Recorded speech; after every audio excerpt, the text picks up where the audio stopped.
I was extremely tempted to use Samsung's trade-in offer and get the Galaxy Z Fold 4 for just 1,200 Canadian dollars after trading in this thing. Despite saving over $1,300 on the phone and getting a free pair of Galaxy Buds 2, I decided to hold off this year. As you all know, recently I've made the switch from an iPhone 13 Pro to Samsung's Galaxy S22 Ultra.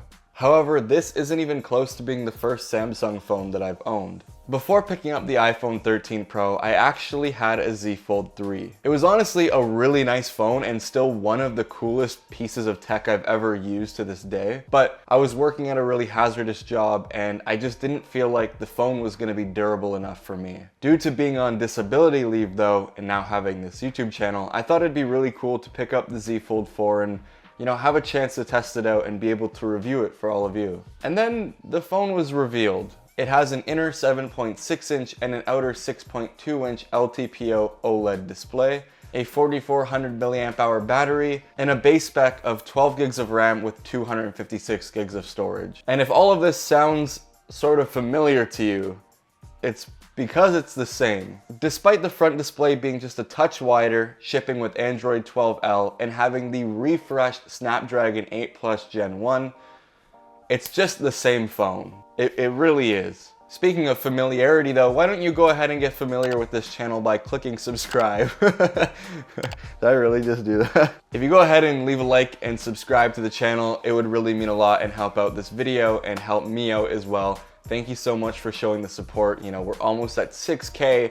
We're very, very close to pushing it to 10,000 subscribers. And if I can ever see that number on this channel, I would actually be mind blown. Thank you everyone for the support that you've been giving me. To be fair though, you are getting a much better camera setup. It's gonna be much closer to the S22 Ultra, which is a really solid camera, though at this price point, I feel like it should be better. It doesn't have the 10 times periscope zoom and the inside selfie camera still sucks, but at least you can, bend the phone over and use flex mode to take a photo whilst looking at the rear shooters. Aside from those incremental upgrades though, the phone itself technically stays the same. It has a new gray-green color option, which looks really nice, and the edges are a little bit flatter as opposed to the rounded edges that we had on the Z Fold 3. Plus, you are getting a shiny aluminum edge versus the matte that we had before.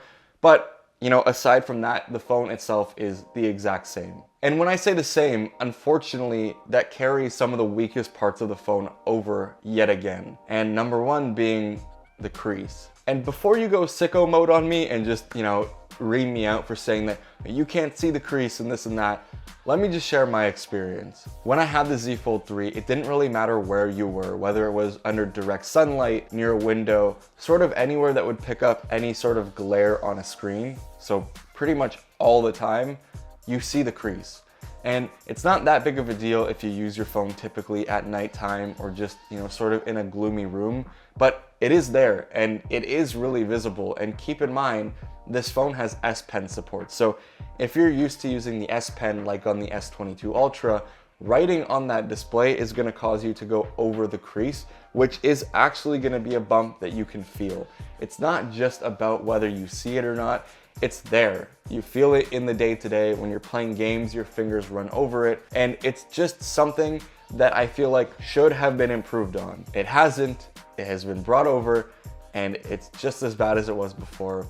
If you feel like that isn't gonna bother you, then it's not gonna be a big deal. And if you're coming from a Fold 3 or a Fold 2, then you obviously have experienced this before, so it's not gonna be that big of a deal. To me, it's just every time that I saw the crease, it just reminded me of how expensive this phone was and how unfinished it felt like it was still. It feels like an R&D phone, like Samsung's experiment to the world, which is fine. And I'm honestly really glad that we have companies that release these like beta products, allow us to test it out. However, not for that price. If I'm paying almost $2,000, I want something that's gonna be complete, something that's gonna be a really nice, finished package. I don't know why it just bugs me so much, but it just shouldn't be there. And I don't want to discourage anyone that's thinking about buying it. It's still an amazing phone. And it's really unique. Like if you're looking for that experience in North America, that's the only experience like that you're gonna get. Now, because the Z Fold 4 actually has a more efficient 8 Plus Gen 1 chip,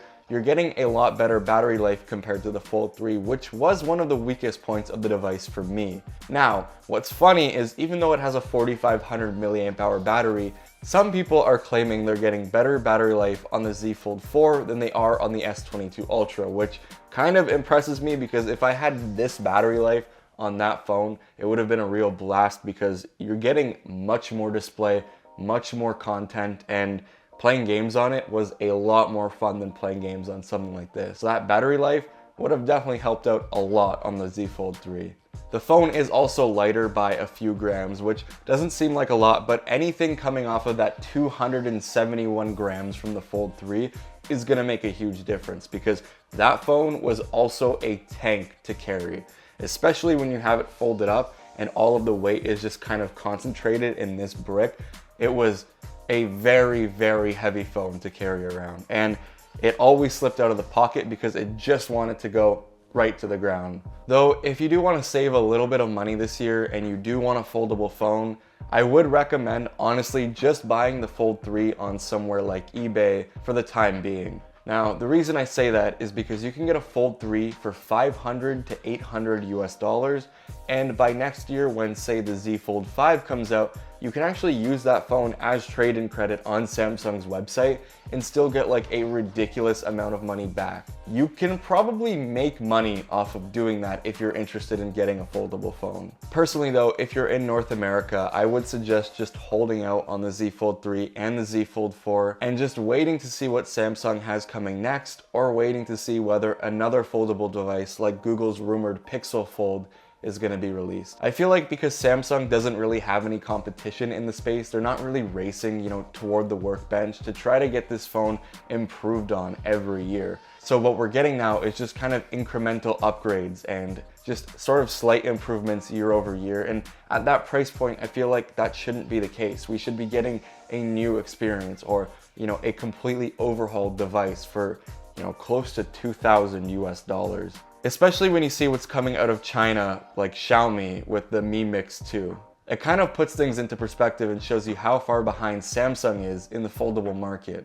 At almost half the thickness, a much larger 8.02-inch inner display and a larger cover display, the Mix Fold makes more sense as an everyday foldable device. It's a much more comfortable phone when it comes to your everyday life because of how much lighter and slimmer it is, and they actually put work into trying to reduce the crease. It's kind of ridiculous at this point, especially when I tell you the price. Let's do a test right now. Comment down below what you think the Mix Fold 2 cost.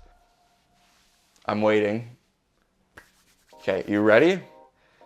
The Mix Fold 2 is $1,300 US as opposed to the $1,800 of the Fold 4. And don't get me wrong, I'm not trying to bring Samsung down. I'm just really glad that there's actually starting to be more competition in the market.